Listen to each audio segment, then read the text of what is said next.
It's already hard to accept that my father-in-law passed away. But what my husband Bob said next left me completely shocked. Let's get divorced. Now that I've got the inheritance, I don't need you to be my ATM anymore. For a moment, I couldn't believe what Bob was saying. What do you mean? I asked. Bob grinned and smugly explained, I have about $1 million from my dad's inheritance, so I don't need you anymore. Then Bob started complaining about me. Do you know how embarrassed I've been? I had high hopes because my dad arranged our marriage, but I was disappointed to end up with someone as plain as you. Well, why did you marry me then? You could have just said no, I replied. It's obvious, isn't it? For the money. Who else would marry someone like you? I couldn't stay silent after hearing that. Fine, here's the divorce papers. I decided to agree to the divorce without telling Bob something important. I hope he regrets this deeply later. My name is Catherine Smith, and I'm 42 years old. I run a fashion company. I married Bob, who is 2 years younger than me, 2 years ago. Our marriage was arranged. Bob is the son of Mr. Smith, the CEO of a company I've worked with for many years. Being an only child, it seemed Mr. Smith initially intended for Bob to succeed him, but Bob showed no interest and wasn't particularly good at his job. So Bob quickly dropped out of the running for successor and just worked as a regular employee. What attracted me to Bob? His laid-back nature. Since childhood, people often told me I was too serious and lacked spontaneity. I was often praised for being studious, but some people found me too stiff. Some of my ex-boyfriends even told me, "You're not fun. It's like I'm dating a boss." It was heartbreaking, but I always felt maybe I was too serious. Being labeled as inflexible was a common occurrence. I struggled with handling things casually and often got too engrossed. To me, Bob seemed like he was from a completely different world. "Oh, the place is closed today," Bob said during our first date. He had recommended a restaurant, but it was closed when we got there. Now, I would have been flustered by such an unexpected situation, but not Bob. "Let's just go to that diner over there," he said, effortlessly changing plans. For someone as rigid as me, his response was a revelation. I thought by being with him, I could also become adaptable. That's why I decided to marry him. Many people were against our marriage. Some even suggested I could find someone better. Even Mr. Smith, my father-in-law, wasn't very enthusiastic. "Are you sure you want to take on my son? It feels like I'm burdening you with him," he asked. Back then, I felt no one really understood Bob's worth. But maybe they were right. Soon after we got married, Bob quit his job without consulting anyone. He just stopped going to work. When both I and Mr. Smith asked him why, Bob casually said, "Why do I need to work if you are making money for both of us?" My father-in-law and I were so taken aback that we didn't know what to say. Why would he rely solely on me for income? "Oh, the place is closed today," Bob said during our first date. He had recommended a restaurant, but it was closed when we got there. Now, I would have been flustered by such an unexpected situation, but not Bob. "Let's just go to that diner over there," he said, effortlessly changing plans. For someone as rigid as me, his response was a revelation. I thought by being with him, I could also become adaptable. That's why I decided to marry him.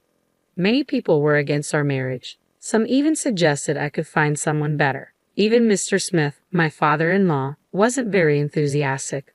"Are you sure you want to take on my son? It feels like I'm burdening you with him," he asked. Back then, I felt no one really understood Bob's worth. But maybe they were right. Soon after we got married, Bob quit his job without consulting anyone. He just stopped going to work. When both I and Mr. Smith asked him why, Bob casually said, "Why do I need to work if you are making money for both of us?"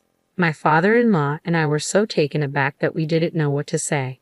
Why would he rely solely on me for income? I tried to convince Bob many times with the help of my father-in-law, but Bob's way of thinking never changed. "Even if I work, I can't earn as much as Catherine does," he'd say. Right after we got married, Bob boldly declared he'd be a freeloader, and I was tempted to divorce him then and there. If he was a young man in his 20s, maybe I would have found it cute. But this attitude was coming from a man nearing 40. Eventually, we reluctantly agreed that he'd take care of the household chores. Bob's parents had divorced a few years earlier. Apparently, before the divorce, Bob's mother wasn't very good at housework. She couldn't do anything, so I never learned from her, Bob said. It seemed like Bob was making excuses, blaming his mother for his lack of domestic skills. True to his word, initially, Bob was clueless about housework. But with consistent praise and guidance, he managed to handle basic tasks. However, That doesn't mean he became exceptionally good at it. Still, he seemed quite pleased with himself. Thanks to me taking care of the house, Catherine can work. You should be grateful, Bob would say confidently, which often bothered me, but I didn't think it was worth arguing over. Yes, Bob, I really appreciate your help, I'd reply, forcing a smile. There were moments when I felt annoyed, but overall, I think we managed to get along quite well. About a year into our marriage, something significant happened. My father-in-law adopted a child, a 9-year-old boy named Jack. Jack seemed like an ordinary boy, but my father-in-law isn't someone who makes decisions without reason. So why did he suddenly adopt Jack? One day, when we were alone, I asked him. He replied, "Promise you won't tell anyone," and then explained. It turns out Jack was the child of an employee my father-in-law was fond of. They had a close relationship, but tragically Jack's parents died in an accident. They had eloped, and Jack didn't have any close relatives to rely on. Otherwise, he would have ended up in foster care. While my father-in-law wasn't sure if Jack would be happy with us, he decided to adopt him, hoping it would be for the best. I see, that's very kind of you. Although Bob and I didn't have children, we had quite a bit of freedom. Please rely on me if you need anything, I said. My father-in-law smiled warmly upon hearing this. Thankfully, afterward, he did rely on me from time to time, just as I had offered. On nights when he couldn't make it back from work or had pressing commitments, I took care of Jack. At first, James was a bit hesitant, but he quickly warmed up to me. He's either very friendly or trying hard to fit in. Thinking about it made me feel somewhat emotional. Bob, on the other hand, wasn't happy about the situation. It seemed he wasn't welcoming toward Jack. I could understand his mixed feelings, knowing his father took in a stranger, but when I tried talking to Bob, it turned out he had a completely different concern. Adopting him? What's he thinking? This is going to cut into my inheritance. I was hoping to get everything, he said. I couldn't believe my ears. Bob wasn't conflicted about Jack. He was worried about the inheritance. I'm going to talk to Dad about this. I'm not cool with it. One day, Bob said this and went to confront his father. When he returned after a while, to my surprise, he was in a strangely good mood. I cautiously asked a smiling Bob, "How did it go?" He replied, "Oh, it's all good. My share isn't changing." Huh? What do you mean? I asked. I always thought that even if someone is adopted, they still get the same stuff from family when someone dies. What's happening? Noticing I didn't understand, Bob explained proudly, "Dad's making Jack give up his right to get stuff when he's gone. It's because I'm his real son." I was surprised. Could the father-in-law who talked about Jack so nicely really be planning to give him nothing? Something seemed wrong. I wasn't sure, but Bob seemed happy about it, saying, "I'm glad. Well, if my father-in-law says so, there must be a reason. Anyway, he's still young. We won't deal with his stuff for a long time. Maybe I'd divorce Bob before then, who knows?"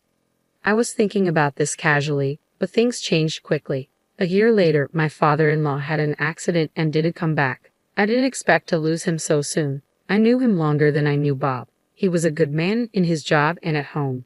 Hearing the news was sad. I couldn't stop crying, feeling a deep sense of loss. My eyes were swollen, and my head hurt, but I made myself get ready for the funeral. Bob was supposed to be the one mourning the most, but he seemed distant, like he wasn't really feeling it. His dad had died suddenly. Maybe he was so shocked he couldn't believe it was happening. So, I took charge to organize everything for my father-in-law's farewell since Bob seemed distant. During the funeral, I held back my tears as best I could, but the hardest part was seeing Jack cry. Bob, on the other hand, didn't shed a tear. I found it strange. Instead of being sad, he seemed fidgety or even happy. Later, I figured out why. "Bob, something seems off with you. Aren't you sad about your dad?" I wanted to express my worry about his lack of tears, but his response surprised me. "Oh, I'm definitely sad, but I'm also kind of excited. Oops, I guess I let that slip, huh?" He chuckled. "Come on, Catherine, Dad was the CEO, right?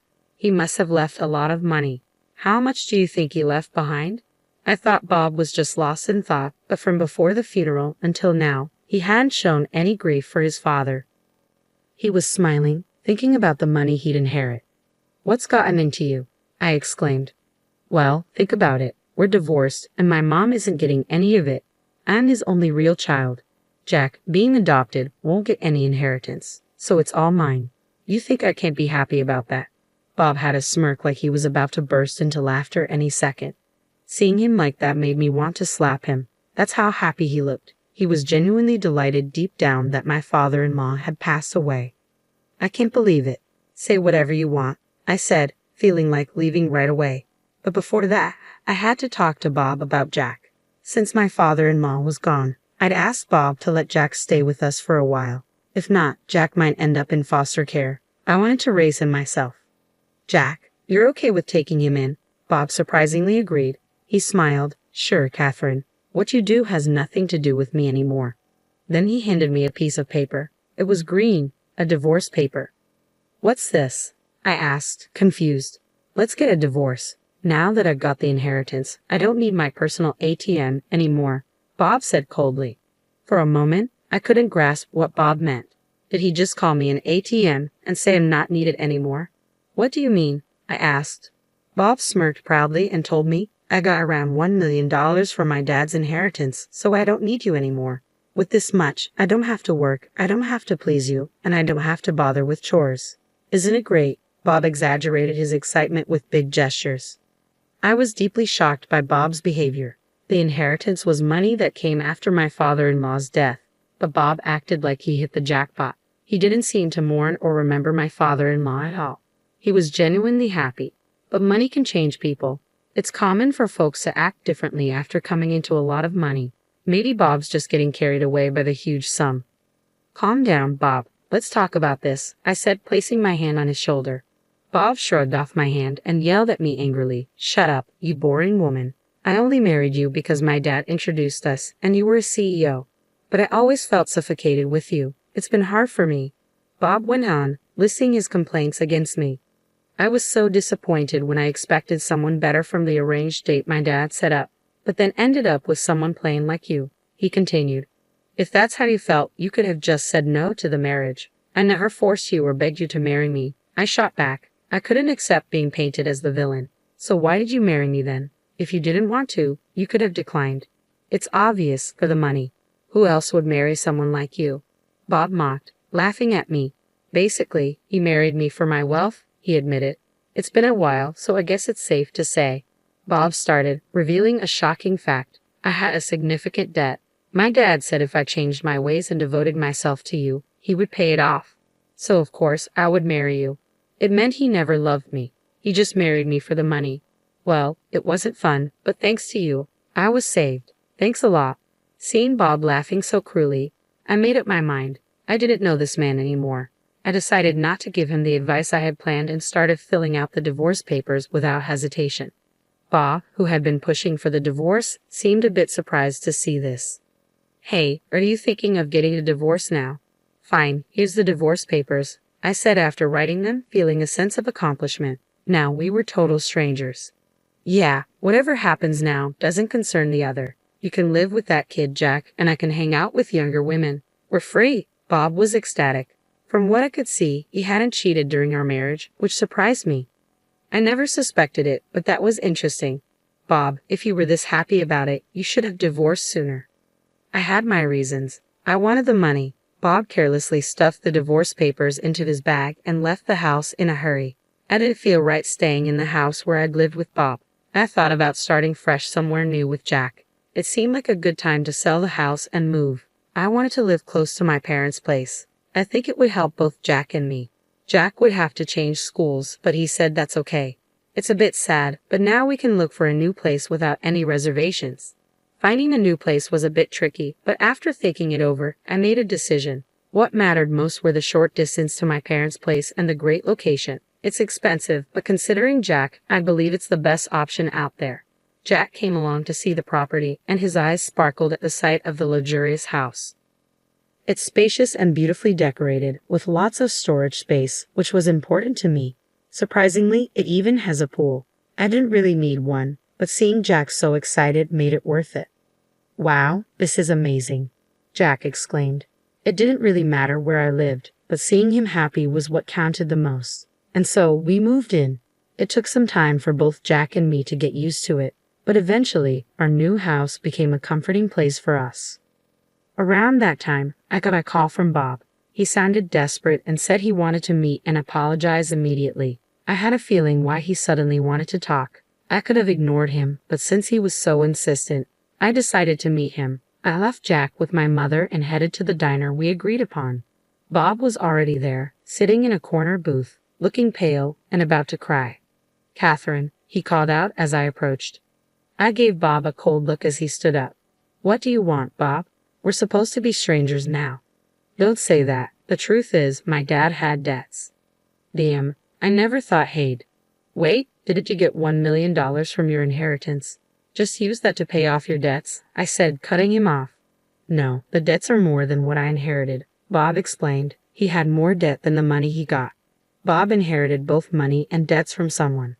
I didn't know I'd have to pay off the debts too. Bob looked defeated. "Catherine, you must have some savings. We used to be married. Please help me," he begged with a flattering smile. But did Bob forget what he said before? "After all the times you made me feel small, even calling me an ATM, why would I want to help you now?" It was bold of him to ask for help. He said he wanted to say sorry over the phone, but he hadn't yet. "You really regretted marrying me, huh? After everything you said, now you want help?" "Well, back then, I never thought I'd be in this situation," Bob tried to explain. His sudden need for help surprised me. Maybe he thought he wouldn't need my money, but now he's asking for it. "Sorry, I can't help you. I don't have the money." "What do you mean? I heard your business is doing great," Bob argued. "That's not true. I wish he'd stop blaming me for his mistakes. I'm not lying. I just don't have money to lend. Not every bank lends to everyone, right? Why would I lend if I don't expect it back?" Bob looked guilty for a moment, remembering how harsh he'd been to me, but he didn't apologize. He was too proud. "Why are you being so cold? Don't you care about me?" "Oh, did you forget what you said when we divorced? We're strangers now, nothing to do with each other." Weren't those your words? I couldn't understand how he could act like he was the victim. How can he ignore everything he said before? "I might have said that, but I didn't mean it. I never thought things would end up like this," Bob said sadly, leaning on the table. "I thought about the life insurance, but my dad's lawyer said I'm not the beneficiary." "Oh, really?" I chuckled at his words, which surprised Bob. "You don't think Catherine would be the one your dad left it to?" "No, it's not me." "Then why did you laugh?" "Just felt a bit sorry for you, that's all. If it was insurance, I wouldn't have inherited the debts." "Exactly. That's why my father-in-law had Jack give up the inheritance. He left something for Jack through life insurance. Jack was the beneficiary of my father-in-law's life insurance." "Is that all you wanted to talk about? If so, I'm leaving." "There's nothing I can do for you," I said firmly. "Wait, can't we start over? I was just upset about my dad back then, but I truly care about you, Catherine," Bob pleaded. "You mean you only see me as a dollar sign, right?" "I know." Bob tried to deny it, but I wasn't fooled again. "After all, I don't have a single dime to give to someone like you." "Well, someone important is waiting for me at home." With that, I left the diner. I could hear Bob crying out, but it didn't affect me. I needed to hurry home. Jack might be hungry, or maybe he got something from his grandma. I quickly headed to the subway station. As for Bob, I heard he's working multiple part-time jobs to pay off his debts. With no work experience, qualifications, or motivation, he couldn't get a full-time job anywhere. I once saw him working at a convenience store while I was on my way to a client. He looked much older and thinner, quite shocking. Bob, who had been relying on others, was now facing the consequences. There's no sympathy for him. On the other hand, I'm living peacefully with Jack. We even argue sometimes now. It's saddening when Jack ignores me after a fight, but I try to see it as a sign that he's opening up to me. I plan to support him until he can stand on his own 2 feet. That's probably what my father-in-law wished for, and it's my goal in life now.